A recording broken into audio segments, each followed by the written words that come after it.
Om Sahana Vavatu Sahano Bhanaktu Sahaviryam Karvavahoi Tejasvi Navaditamastu Ma Vidvi Shavahoi Om Shanti Shanti Shanti.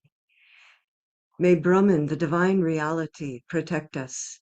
May it sustain us, and may it illumine our thinking consciousness.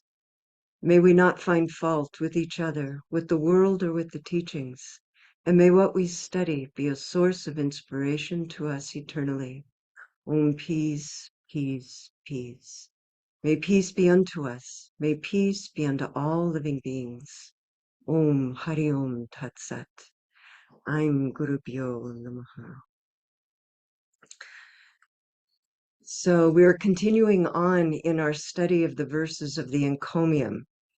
And this class series, for those who are new, is based in meditation. It's called Steps to Meditation. And spiritual practices of all different kinds lead us to the ability to meditate. And in this series of 58 verses of praise to the incomparability of self-effort in spiritual practice, we come across a lot of different teachings that are at the foundation, sort of exoteric teachings in India, but also esoteric teachings. There's a lot of ways of presenting the spiritual life in India that will feel new and fresh to us. And so I hope we will gather together in a good and open spirit here. So let me begin. Here's the verse that we're working on right now. It says, and this is a seer talking about their past life and their many past lives, and what they remember in all their different past lives of how they made it through the ocean of samsara, the ocean of ignorance of one's divine nature. And he says, moving about in wonder, the threefold miseries revealed their various pitfalls to me. But the ultra-cosmic Trinity came forth and saved me as I performed the three alluring offerings. So the threefold miseries are those kinds of miseries, just to give a quick review. The threefold miseries are those kinds of sufferings that come across to us in our body and in our mind, and from, we often say, on high, but different kinds of cosmic forces. Then the next part is the ultra-cosmic Trinity. This consists of Ishvara, who is the Lord or Mother of the universe, the universal Godhead.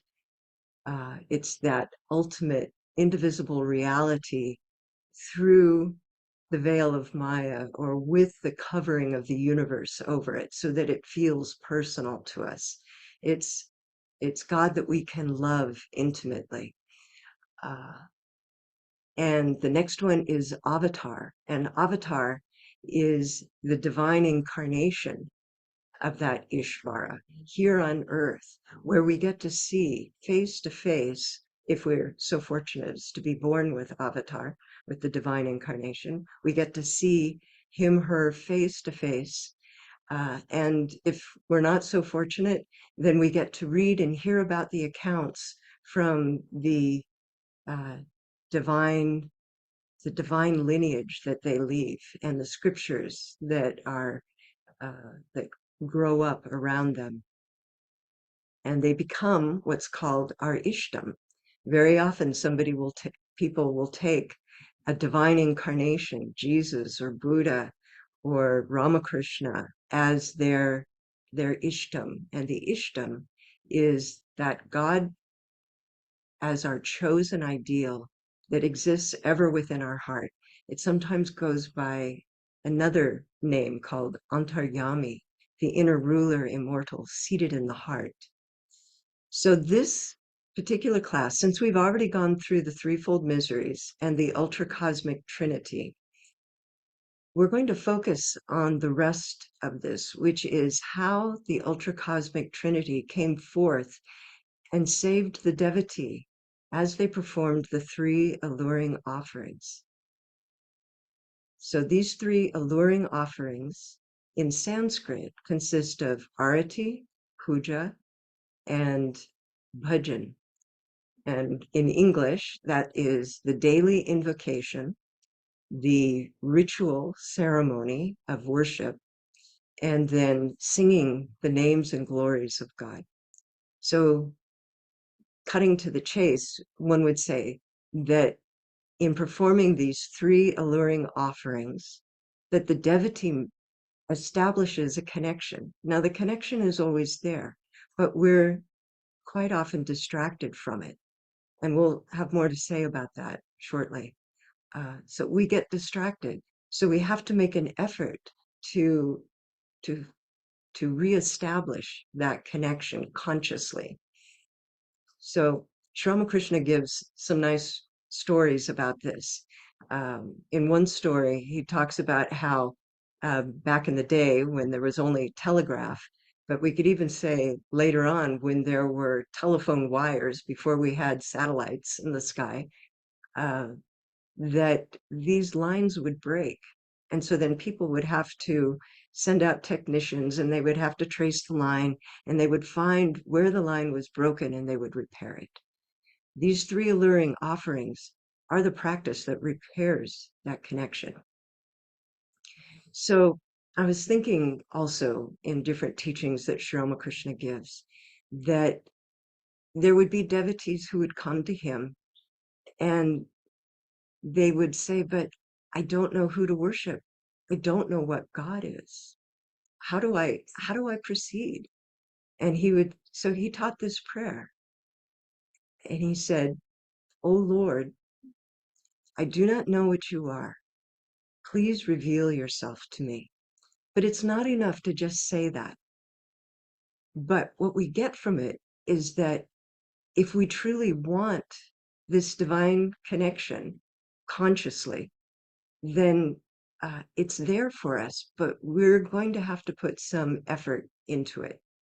So worship unites thought, word, and action. And this is yoga. When we talk about yoga, we talk about the union of thought, word, and deed, which that sounds simple, but it's actually uh, very difficult to do in the world. There's all kinds of things and situations that arise when we might think one thing, but out of politeness or fear or any number of reasons, we don't say what's in our mind. And then our actions betray what's in our thought and what's in our word. So an illumined being never lives like that. What they think and what they speak and what they do are in complete harmony. And then us as devotees or practitioners, we can begin this process through these three alluring offerings. So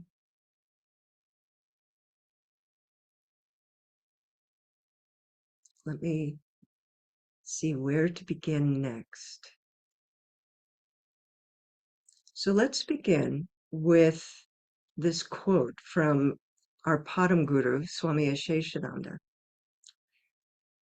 He writes, or rather he said, and this is a quote from one of his lectures, "When the Divine Mother is gracious, she can awaken our spiritual consciousness and lead us to the realization of our real self, which is unborn, deathless, immortal, and divine. Therefore, Advaita is the goal. That's non-dualism. That is the goal. And we discover this through worship, through mantra japa, through meditation. In this way, we awaken ourselves. We awaken in ourselves intense longing for God. As a drowning man longs for a breath of air, so should the heart long for God." And he ends with a quote, "My heart is restless until it finds its rest in thee." So those who have engaged in the practice of ritual worship, they come to find out that it helps to it definitely intensifies one's longing. If we make that a whole package, we have our daily practice where we invoke the divine being. We offer incense and light and flowers. We offer the heart's love as we're offering all those things. And we spend time, if our ishtam has scriptures associated with them, the ishtam is the chosen ideal. If we have an ishtam in form like that, then we acquaint ourselves with the literature, the history, the stories, the teachings of that being. And if we keep a steady practice of bringing our mind back, then this intensification will grow. So let's begin now with arati. This is literally the waving of lights, as they call it. You know, we light the candle and then we offer it. And there's all different kinds of mantras that we can use in doing that. A mantra isn't absolutely necessary either. The idea is that we're making an offering of that. But along with this, Babaji put together a wonderful chart that helps us establish a daily routine each morning and even in the evening to go through, so that we are incrementally, before we begin our practice of mantra, if we have a mantra, or we begin our practice of meditation, before we begin all of that, we're wanting to set the stage. And this is really, really important. It just, unless you're a very, very advanced practitioner, you're not going to just sit down and get into meditation. Or you're not going to just sit down and start to do mantra practice and be able to bring the mind to a one-pointed state and focused. We need to set the stage. And this is also true when we're doing our scriptural study, our sacred study and memorization. Before we begin it, are we sitting on a couch and reclining? Are we sitting on a bed and reclining? Are we eating? Are we drinking beverages? Are we doing anything other than that? Have we set the mind with either an inner act of surrender to God as we begin to study? Or do we know a mantra like the one I began our class with, Om Sahana? These are ways of setting the stage, and it really gets us into the proper atmosphere. I remember how significant this felt when I learned this from Babaji years and years ago, back in 1992, on our first group pilgrimage to India. And he sat me and Bhavatarini Ma, those of you who know who Bhavatarini Ma is, he sat us both down and we were going to study the Bhagavad Gita together. And he said, before we study this, we have to learn a chant. And he taught us Om Sahana Vavatu, right down to the English translation. He had us write everything down so that we could repeat this on our own. And then he gave us that teaching, don't do anything else. There's no liquid, there's no food, there's no worldly books around. It's all one-pointed focus so that we can actually learn to concentrate and get the essence of the teaching. And as we do that and repeat this and make this a habit, it brings to us that sattvic state of mind, that balanced, discriminative intellect. It gives us detachment and concentration. So this quality of sattva is very, very important. And as we become as sattvic as we can in preparation for study or meditation or mantra practice or beginning other devotional exercises, then all of those things are more likely to strengthen the sattva material of our mind. So let me bring up that chart that I'm referring to. If you have footfalls, maybe somebody can share with us what the page in the chart is. So there we have Ganesha on both sides, making everything auspicious. And pardon me, I have two screens here, and so that's why I'm looking away from you. So preliminary practices to mantra and meditation. This is a sadhaka. Now, a sadhaka is a spiritual practitioner. A sadhaka is ninefold ritual prior to daily spiritual practice. This will set the atmosphere for us. And he has a quote here. He says, rising each morning with a desire to engage in the creative process, one's daily life, taking one's bath, prostrating before the deities in the shrine, chanting and long recitation of Om, praying for the fulfillment of one's aspirations, offering life and soul to God, saluting the Guru and the Gurus of the Guru, and vowing to infuse daily sadhana with verve and vigor. This is the ninefold practice of a sincere aspirant prior to japa of the mantra, repetition of the mantra, and formless meditation. So this first one, Nitya Sarga, awakening consciously each day. And I always remember that when Babaji first started to teach this, what he would tell us is that this starts the night before. When we go to sleep at night and we're settling the mind and offering ourselves to the divine as we fall, as we shift our consciousness into sleep and later into deep sleep, our last conscious thought can be to offer, in that offering, to tell ourselves that we are going to wake up ready with energy and balanced mind to engage in our spiritual practice. So that is our Nitya Sarga, awakening consciously each day. And we begin that the night before. Then there's Sandhya. Now in India, Sandhya has a lot of details to it, but here we're just simplifying it for Americans and Westerners because we don't have this practice, by far, most of us. But the idea is that we take the bath and we're not just going, oh, how good this feels.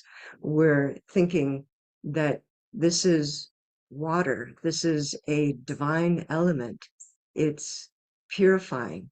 And the external aspect of water that we feel is purifying the body through cleansing it. And the essential aspect of water, its idea, its homogeneity, its purity, is being linked to purification of our senses and our mind. So we always go towards the essence and not just merely towards the sense experience. Then we go into the altar and we prostrate before the shrine, if we have a shrine. If not, we can do this mentally. So we make our prostrations, and then as we rise, Dirga Pranava. Dirga means long. Pranava means Om. And we take a nice deep breath and we do a long recitation of Om. We can do it more than once, but do it at least once. And with this, we think about the meaning of Om, how it contains everything in past, present, and future, that it contains everything in creation, sustenance, and dissolution, that it is the gateway to all of creation. It's also the gateway inward to the formless absolute. So we can think about those kinds of teachings as we recite the Om. The next one is Prapati, and it's the prayer for fulfillment. We're asking that divine being, whether we have an Ishtam or not. Maybe we're like that devotee who didn't know what God is, but is appealing to God to reveal itself. And so we're offering ourselves there, as we're going to do coming up here, but we're seeking fulfillment. And there are some beings who are going to have to begin this probably with fulfillment, so that they're not struggling so hard in their lives. At least they're asking for fulfillment from the divine reality, which is at the core of their own being. For a devotee that's already made this connection, it's more about fulfilling the longing to realize God, or to realize the self. So prayer for fulfillment. And then offering one's life to God, samarpana. This is extremely precious. You know, life in essence is the divine reality. We come, this psychophysical being, it comes into being and it plays for a while and it goes out of being, and it comes from this divine reality, which is its source and is the core of our being. And everything external to that dissolves. And so we're always going back to that. So we should do it consciously. And if we can dedicate our soul to God, our life will be a joy. Our life will be a blessing, not only on ourselves, but on others. So we dedicate the soul to God. Then salutations to one's gurus. And you heard me do one part of it at the end of the opening chant. I'm Gurubhyo Namaha. So it's salutations to the guru who gave me initiation. And then there's more. I'm Param Gurubhyo Namaha. And you raise the hands a little further. And that's salutations to the teacher of my teacher. I'm Parit Param Gurubhyo Namaha. And that's salutations to the teacher of my teacher and their teacher. And then finally, I'm Paramesti Gurubhyo Namaha. Salutations to the Divine Mother, in this case, to the Divine Mother from whom the whole line of gurus has come. And then Om Ganeshaya Namaha. Salutations to Ganesha to make it all auspicious. So you can do it with me. And in SRV, it would be Babaji as the one who is giving initiations, giving the mantra, and then Swami Asheshananda Ji Maharaj, who is his teacher, and then Holy Mother Sri Sharada Devi, who is the teacher of Swami Asheshananda Ji, and then Divine Mother. So I'm Gurubhyo Namaha. I'm Param Gurubhyo Namaha. I'm Parit Param Gurubhyo Namaha. I'm Paramesti Gurubhyo Namaha. Om Ganeshaya Namaha. Om Aim Hring Sarvadeva Devi Swarupaya Sri Sharada Ramakrishna Vivekanandaya Namaha. And so in this way, we recognize the divine transmission from the Divine Mother to Sri Ramakrishna to Holy Mother to Swamiji, to Swami Asheshananda, to Babaji, to ourselves, that this is a divine transmission. And in acknowledging it, we open ourselves to the realizations of every single one of them. Now, the final one, and I would have to say this probably is the hardest one of all, is the Utsaha Vrata, the vow to infuse sadhana with enthusiasm, Utsaha is enthusiasm, and vrata is a vow. So this idea of enthusiasm and infusing our spiritual practice with it is going to come up again when we start talking about ritual worship. I grew up in the 60s, and a number of us here also did. And it was very popular back then to just say that all ritual was mindless. And probably because very few people ever saw a ritual being performed by a realized being. And that changes the quality of what the observer experiences. But also, few of us were ever taught the meaning behind all the different ritual steps of a worship. And so it seemed mindless because we had no mind for it. We had no teaching of it. So no ritual is without meaning. It's all full of meaning. And it's our job to find out what that is, even if we have to pester the priest. So uh, this vowing to infuse our spiritual practice with enthusiasm means that we accept responsibility for our lack of inspiration or for our lack of inspiration. And then when we have inspiration, that we're going to have to say, oh, that's God. That's Divine Mother. That's my Ishtam. That's my teacher. That has brought this inspiration to me. But the lack of inspiration is my own doing. And, and there are things we can do about it. So think about this, Utsahavrata. Now, after we have done every single one of these things, then we can begin our mantra practice, and we can, it'll be easier to control the mind because we have set the stage. So from here, I want to move on to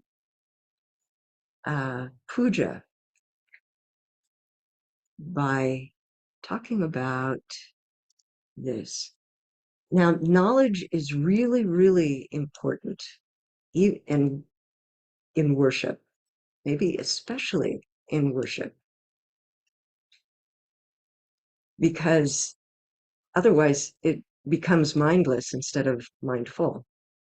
So, although it may seem that this is kind of a dry way to approach ritual worship, this is actually giving us a way to engage the spirit of meditation in our ritual worship. So in the practice of formal arati, which means waving of lights, we offer incense, bells, hymns, and other offerings, and these are all lovingly made to the divine being. And these objects have symbolic and literal meanings. During this traditional ceremony, all 5 elements and their subtle counterparts, which are in the senses, are offered back to the Lord or Mother from whom they come. This offering, if complete, transforms our use of the senses and their contact with the elements into a divine expression devoid of egotistic motivations. The pujari, who is the one who performs the worship, and now all of this is a little bit oriented towards the Indian way of worship. The pujari and those devotees in attendance surrender everything, including the sense of ownership, agency, and separation, in order to remain awake to the ever-present reality within themselves and the universe. That one indivisible, all-pervading, self-aware, and self-effulgent reality. So remember that Swami Sheshananda, in that quote that I began with, said that this realization of our real self, which Mother awakens in us, is cultivated through the practice of worship. So here is what happens. Now, even in other, Western forms of worship, you might see this, or indigenous forms of worship, you'll see this. And here's how it comes out in the Vedic way of looking at things, or the yogic way of looking at things. So things that we offer is, let's start with flowers and incense. And these are associated with the sense of smell. And the sense of smell is associated with the earth. Here we get our chance to deify not just flowers and incense, but the whole earth from which plants, trees, fragrances arise, and the sense of smell. How often do we walk about and we smell some sort of fragrance, a flower, incense, food, whatever it is, and we immediately take it to the self. We take it to the ego. And this is a practice to not do that.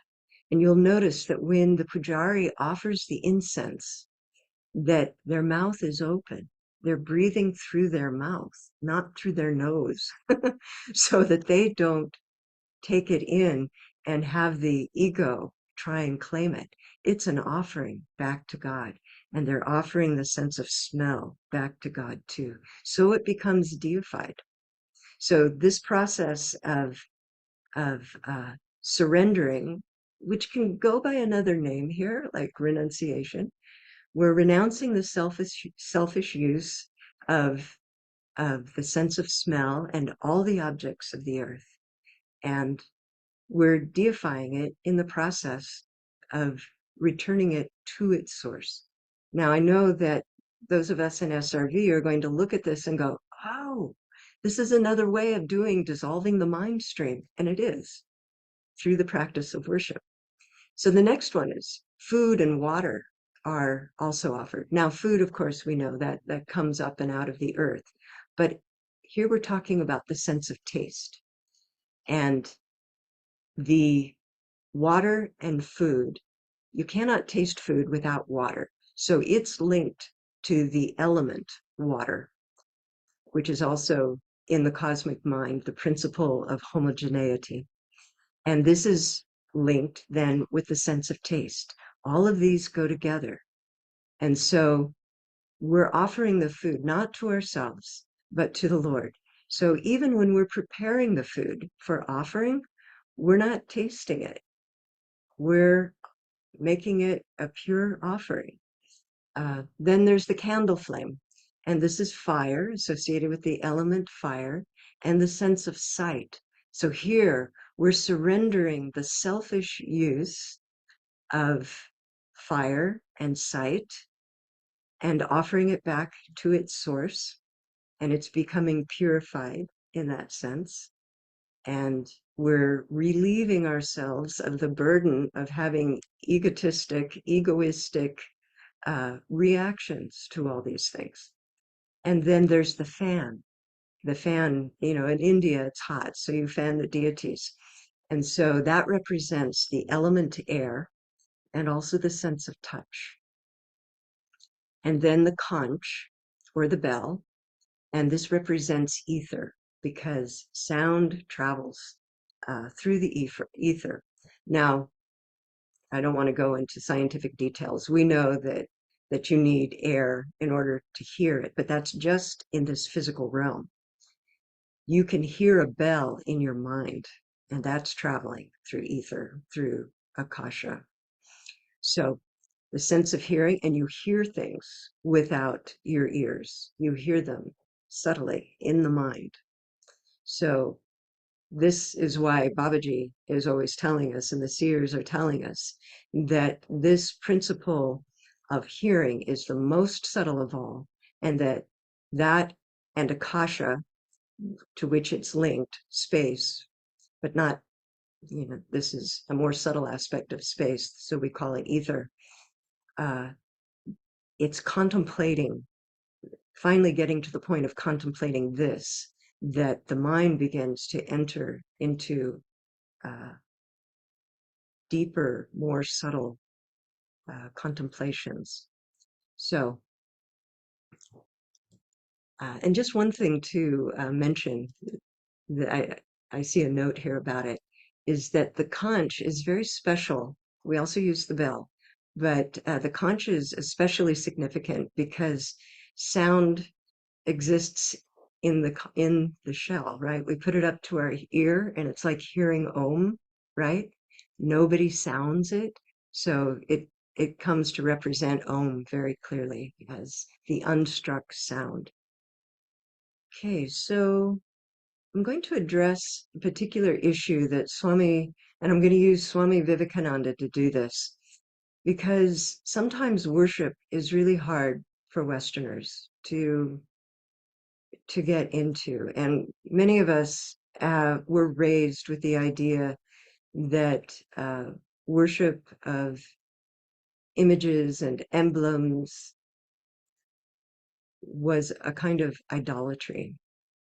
And so in his Bhakti Yoga, his book on Bhakti Yoga, which is the path of devotion, Swamiji takes this up. And he says to him, excuse me, and he says, where Brahman himself, okay, now Brahman, for those who are new, Brahman uh, is the ultimate reality, indivisible, non-dual. And Swamiji says, where Brahman himself is the object of worship and the image or symbol stands only as a substitute or a suggestion thereof, that is to say, where through that substitute, the omnipresent Brahman is worshipped, then that substitute itself, being idealized into the cause of all, Brahman, the worship is positively beneficial. In fact, it is absolutely necessary for all mankind until they have all got beyond the primary or preparatory state of the mind in regard to worship. And he goes on, when therefore any gods or other beings are worshipped in and for themselves, such worship is only a ritualistic karma, a ritualistic action. And it is a type of science. And it gives us only the fruit belonging to that particular ritual. But when the devas or the gods, devas, which are gods, or any other beings are looked upon as Brahman and worshipped, so taking any of the deities in form and superimposing upon them the absolute Brahman, and they're looked upon as Brahman and worshipped, the result obtained is the same as by worshipping Ishvara, the personal God.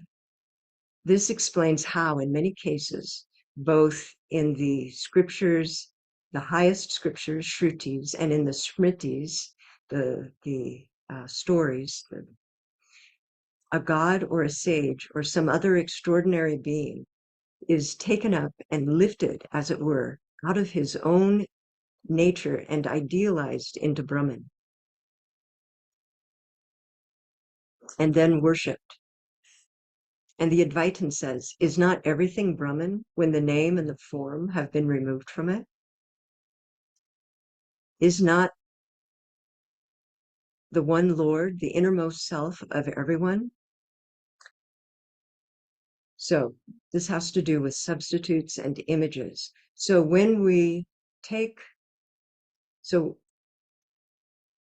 when we're worshiping an image, when we're worshiping a photograph, we're holding in our mind not the paper and not the metal or the ceramic, the clay, or whatever it's made out of.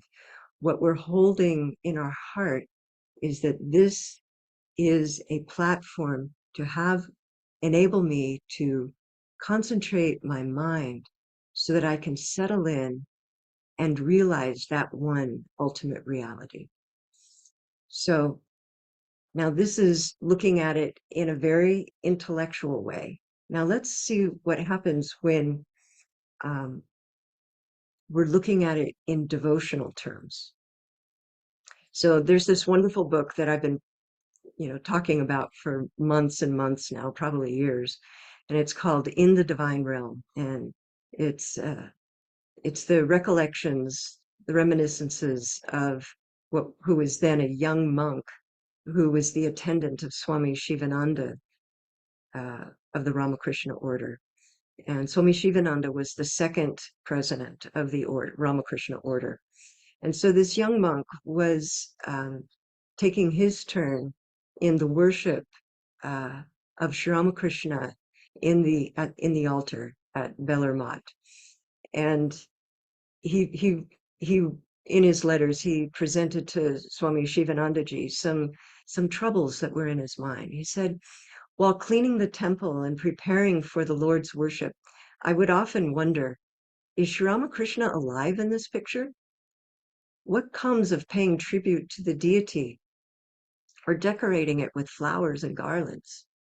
God is by no means a picture or an image alone. Satchidananda is how he is defined. Existence, knowledge, bliss absolute is how he is defined and how he is supposed to be realized. These and many other questions would play upon my mind. I wrote to Mahapurushji all about it and about the state of my mind at that time, and he wrote back, Dear, I can't say the monk's name. He says, glad to receive your letter. He has blessed you. Why else have you become so devoted to him? He is the God incarnate of the present age. He is all that we know by goodness, and he himself resides in the hearts of the devotees. A portrait of Sri Ramakrishna does not end with being what it is, just a portrait. The master himself worshipped his own photograph, and he didn't actually, the situation that Swami Shivanandaji is referring to, Sri Ramakrishna didn't even know it was him. He said he worshipped his own photograph, and that proves his living presence in it. He reveals himself to his devotees just as they wish. You should not have the least doubt about it, because it is disbelief that is the cause of all our grief. Faith and faith alone is what brings peace of mind. Armed with the conviction that the Master is present as much in his image as he is elsewhere, as in all-pervading, do your work with devotion. That will do you good. Pray to him earnestly. He is sure to grant your prayer. So, yeah. So any of us who might, be teetering on that difficulty, we can bring these kinds of ideas to mind. Now, I wanted to also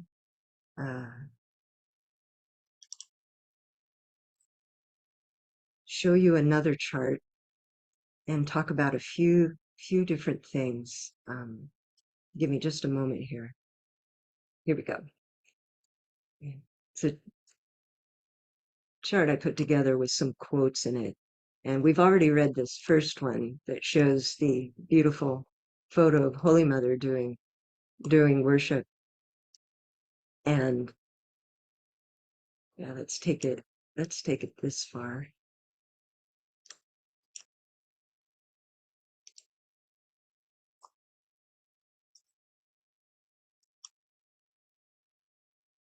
There we go. So, speaking of puja,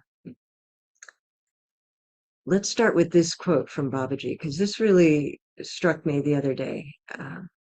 He said, if you are looking at Maya, okay, this universal projection that makes the indivisible look divided, that is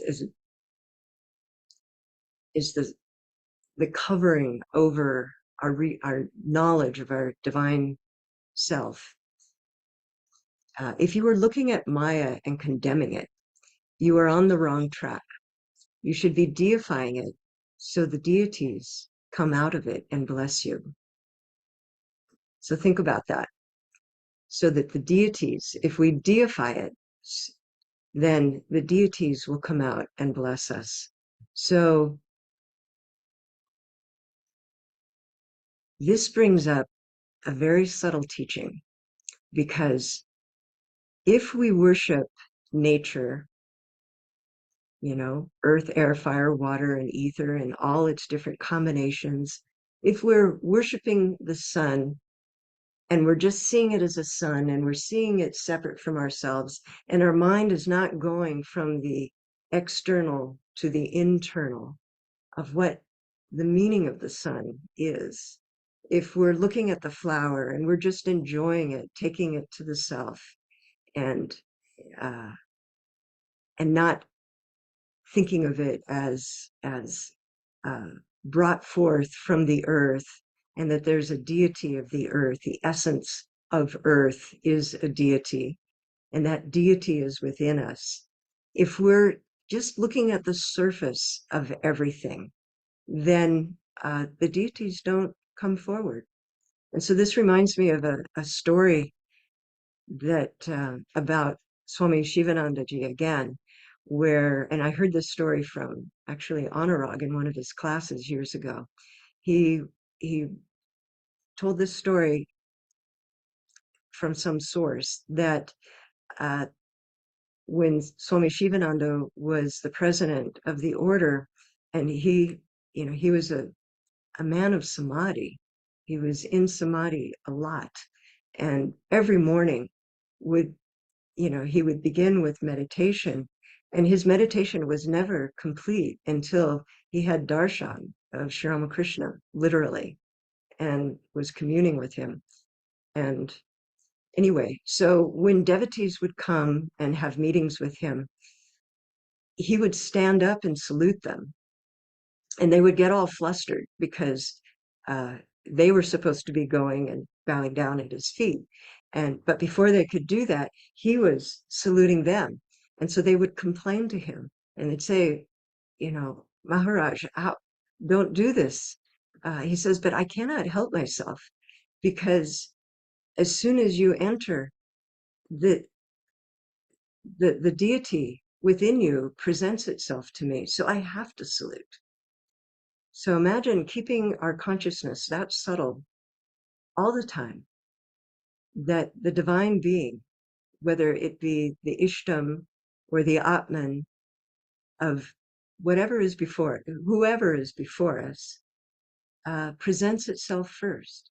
And so that when we look out upon the world, the deities of the cosmic forces show themselves. So there was a class that Babaji gave recently where he said that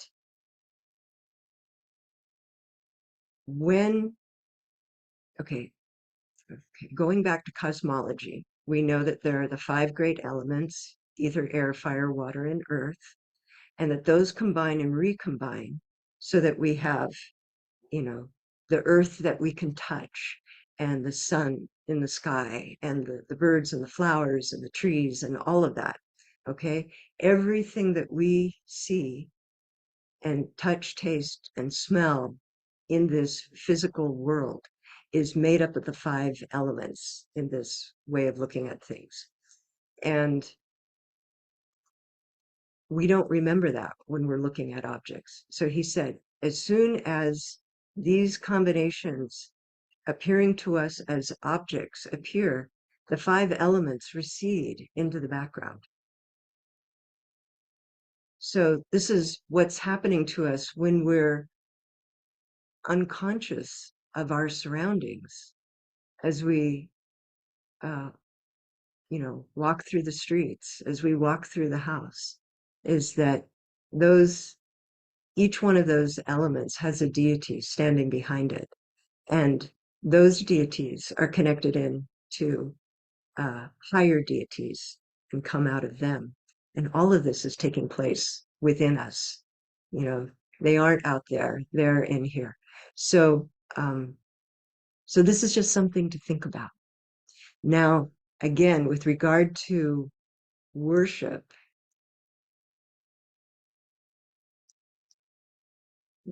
this is one of my very favorite quotes, and it's we have a puja manual, NSRV, for those that are offering worship and those who are assisting in worship. And it carries this quote: Puja is slow, gradual beauty, distilled. God slowed down in vibration so that the senses can actually perceive him. So think about that. It goes with the other quote above, and this idea of how we lose sight of the divine source, starting with the original, deities of the elements and deities of the senses and deities of the deity of the mind and so forth, all cascading upward, getting more and more subtle. Yeah. So this is what happens when we do worship, that the occasion of worship is the opportunity to go into these deep, deep thoughts, these subtle thoughts, to be in a state of meditation as we're doing purification of our mind, senses, and body with the holy water, where we're uh, lighting the incense and offering it.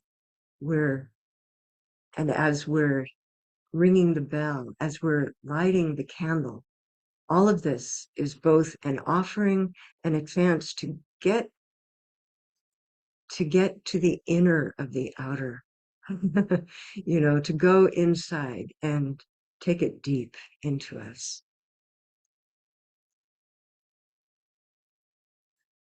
So those of us who have taken up, a ritual worship, either for the benefit of the Sangha, or if we're doing it in our home shrine, we have to guard against it becoming lackadaisical.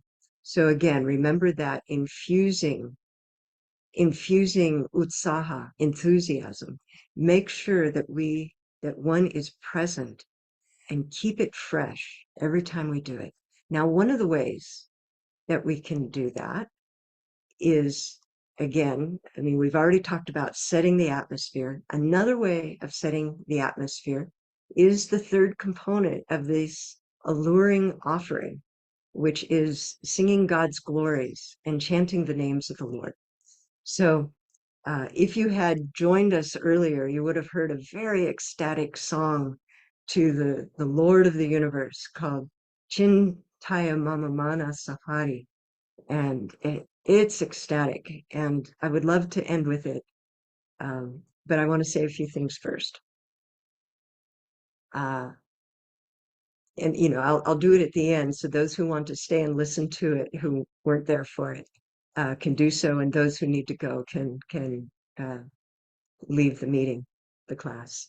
So when we think about singing God's names and glories, and we think of this as a practice, we know that this is going to infuse our heart with love, but it will do it more readily if we know what we are singing.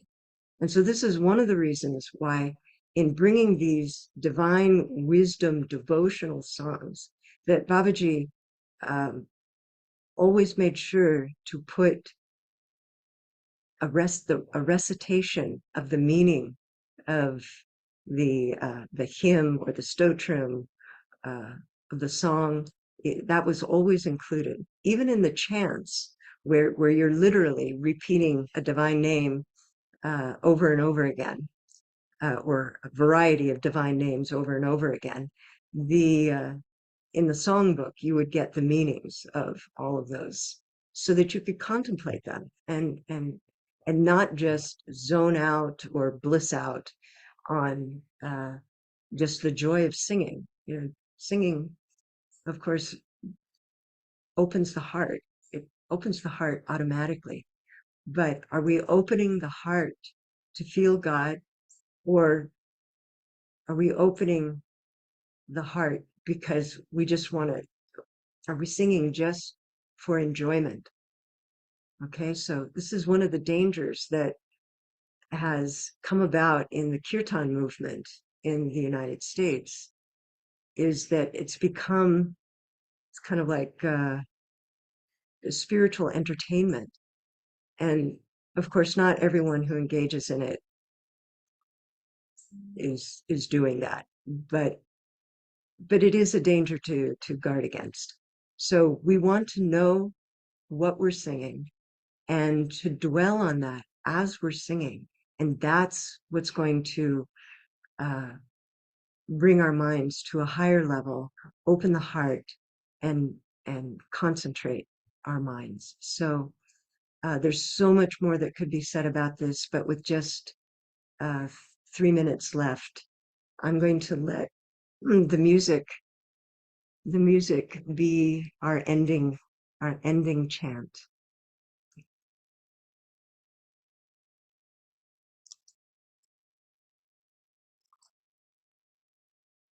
So namaste, everyone. Thank you for joining. I'll stay on afterwards if anybody had any questions or comments. And those who need to leave, feel free to do so. Namaste.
Aparupa priya darshana Hriday Kamala Shane Bajtara Charana Deko Shantamone Premonayani Aparupa Priya Darshana Aparupa Priya Darshana Chidananda Rashe Bhakti Yoga Veshe Chidananda Rashe Bhakti Yoga Veshe Hare Chiramagana Hare Chiramagana Chidananda Rashe Bhakti Yoga Veshe Chidananda Rashe Bhakti Yoga Veshe Hare Chiramagana Hare Chiramagana Hriday Kamala Shane Bajtara Charana Deko Shantamone Premonayani Aparupa Priya Darshana Aparupa Priya Darshana Chidananda Rashe Bhakti Yoga Veshe Chidananda Rashe Bhakti Yoga Veshe Hare Chiramagana Hare Chiramagana Chindaya Mama Manasha Hari Chidgana Niranjana. Meditate, O mind, on Lord Hari, the pure, the ever-perfect, eternal consciousness absolute. What incomparable radiance! How fascinating is his wondrous form! How dear is he to all of his devotees! Even more beauteous in fresh blossoming love that shames the splendor of a million moons. Like lightning gleams the glory of his lovely form, filling the soul with deep joy and sweet ecstasy. Worship his holy feet in the lotus of your heart, and with mind serene and eyes made radiant with heavenly love, behold that matchless sight. Overpowered with devotion, immerse yourself forevermore, O mind, in that one who is pure knowledge and pure bliss. Chindaya Mama Manasha Hari Chidgana Niranjana Chindaya Mama Manasha Hari Chidgana Niranjana Kiva Anupama Bhati Mohana Murati Bhakta Hridaya Ranjana Kiva Anupama Bhati Mohana Murati Bhakta Hridaya Ranjana Chintaya Mama Manasha Hari Chidgana Niranjana.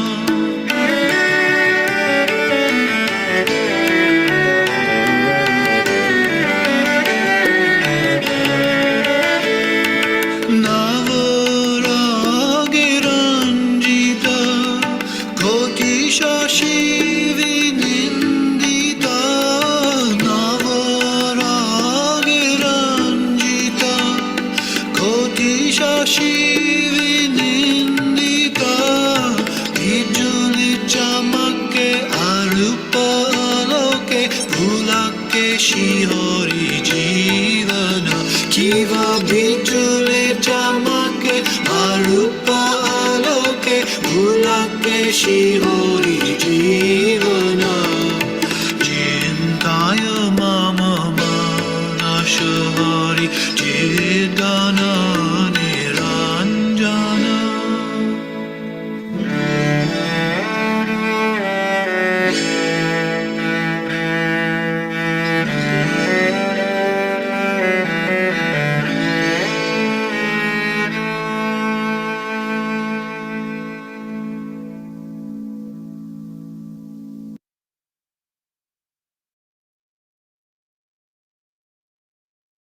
Namaste, everyone.